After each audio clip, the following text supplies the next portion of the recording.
Campers of Reddit, what's the most unsettling experience you've had on a camping trip? One evening, as the sky lit up with eerie red flashes, we arrived at our campsite, ready for a fun weekend. There were only 5 of us, friends since middle school, celebrating our high school graduation. We joked about UFOs as we pitched our tents. But as the last tent was nailed to the ground, I noticed something strange. In the fading light, there seemed to be 6 shadows moving among us. Each time we counted, we came up with 6, even though there were only 5 of us. It sent chills down my spine, the unsettling realization that someone, or something, was there with us. Dave was the fastest at setting up his tent and then went to find some branches for the fire.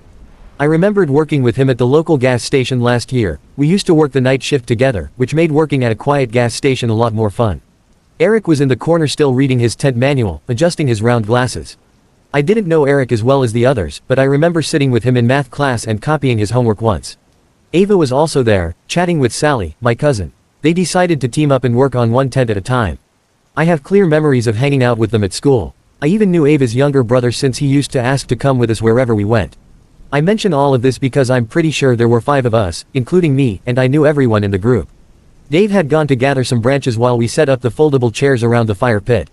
As the sun set and darkness enveloped the forest, an uneasy feeling crept over me. The shadows of the trees stretched out around us as time passed. Eric went to grab a flashlight from his bag, and we wondered what was keeping Dave. He soon reappeared, the loud rustling of the bushes announcing his return. At this point, we were all huddled in our chairs, wrapped in our jackets. The temperature had rapidly dropped, and a gentle breeze started picking up. "Geez, you guys didn't even bother to pull out a chair for me," Dave said as he arranged all the branches around the fire. We had set up 5 chairs, but something felt off. I couldn't figure out why there were 5 chairs occupied when Dave hadn't even sat down yet. It was as if my brain suddenly stopped working, leaving me feeling uneasy. The entire forest fell into an eerie silence. I glanced at the faces of the others and sensed their unease. Eric nervously fidgeted with his fingers, attempting to spot the mysterious extra person among the group, but to no avail. Every face displayed concern and frustration, except for Dave, who broke the silence by saying, "It's all right, I'll get the chair myself." His words somewhat relieved the tension. I stood up and offered to help him. As we walked towards the tents, I kept a vigilant eye on our group. "How many people are here?" I whispered to Dave as he looked around and realized that we had only brought 5 chairs. Everyone had brought their chair, which was heavy to carry, so we didn't want to bring any extra chairs unnecessarily. "There are 5, right? I mean, there are 5 chairs," Dave replied, sounding unsure. "No, I think maybe one of us forgot our chair," I said. I didn't want to confront the situation directly, so I tried to come up with reasonable excuses. My thoughts felt jumbled like I was trying to think in a dream. The more I tried to figure out who the 6th person was, the more my head throbbed.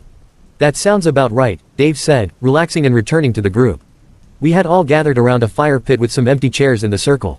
We were all feeling tired after a long hike to get there, so Sally suggested that we might just need some sleep. It made sense because we had woken up early that day. Ava then brought out some drinks, and we all huddled closer to the fire for warmth.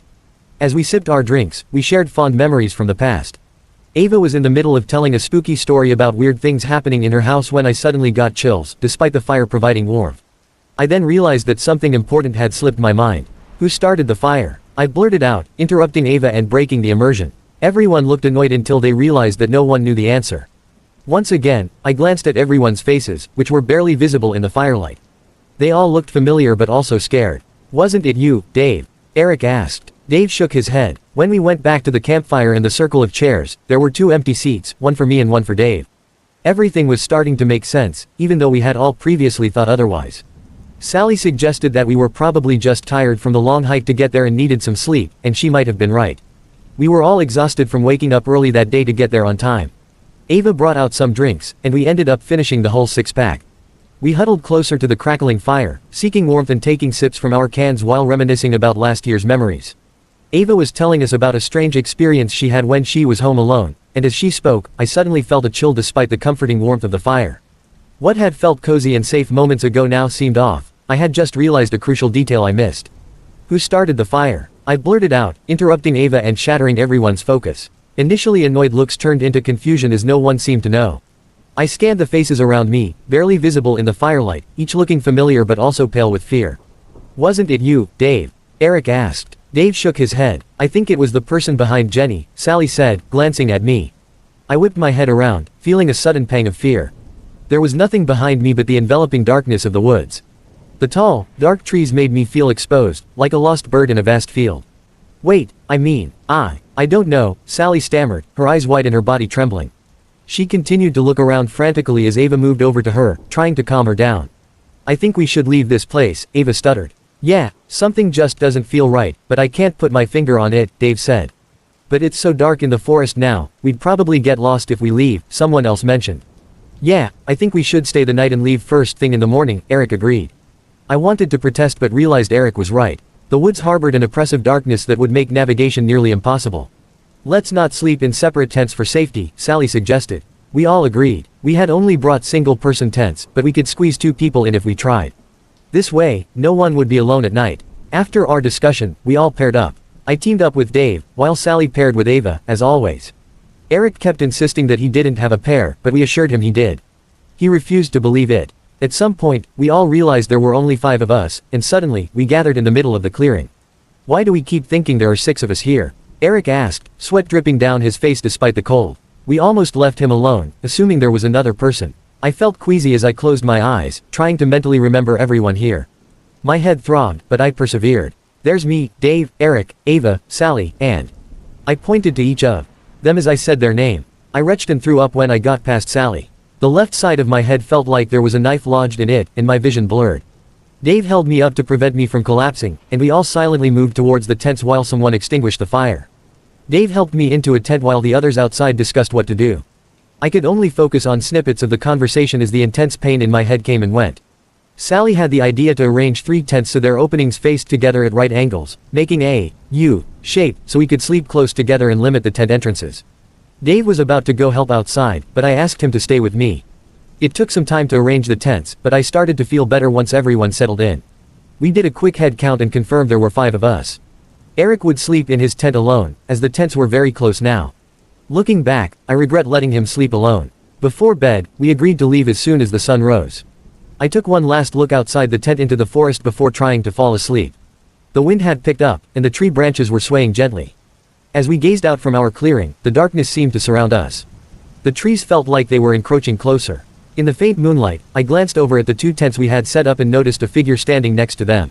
Despite the eerie surroundings, I drifted off to sleep without difficulty. Suddenly, Ava's piercing scream jolted me awake in the dead of night. Dave and I flung open our tent door to find Sally and Ava peering into Eric's tent.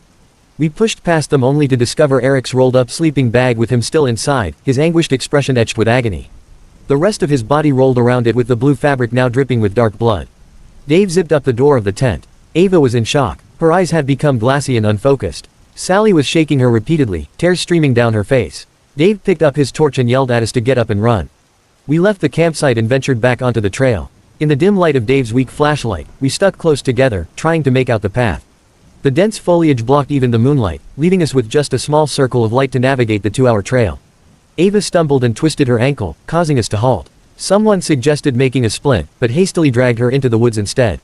Sally attempted to go after Ava, but Dave restrained her. Desperate, she broke free and ran into the trees, following the sound of Ava's screams.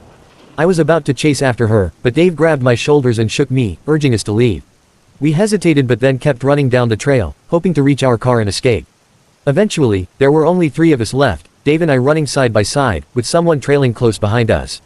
Dave, who's behind us? I gasped, my heart pounding in my chest and my legs on fire.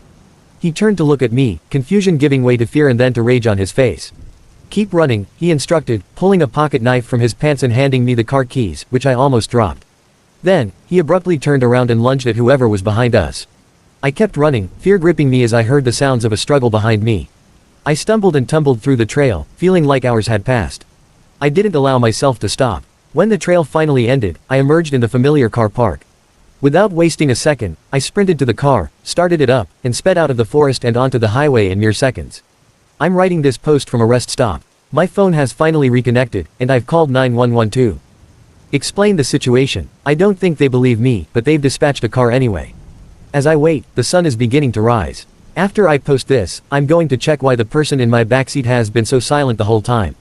Hello everyone, your support means the world to me. Please consider subscribing to the YouTube channel and turning on notifications to stay updated on our latest content.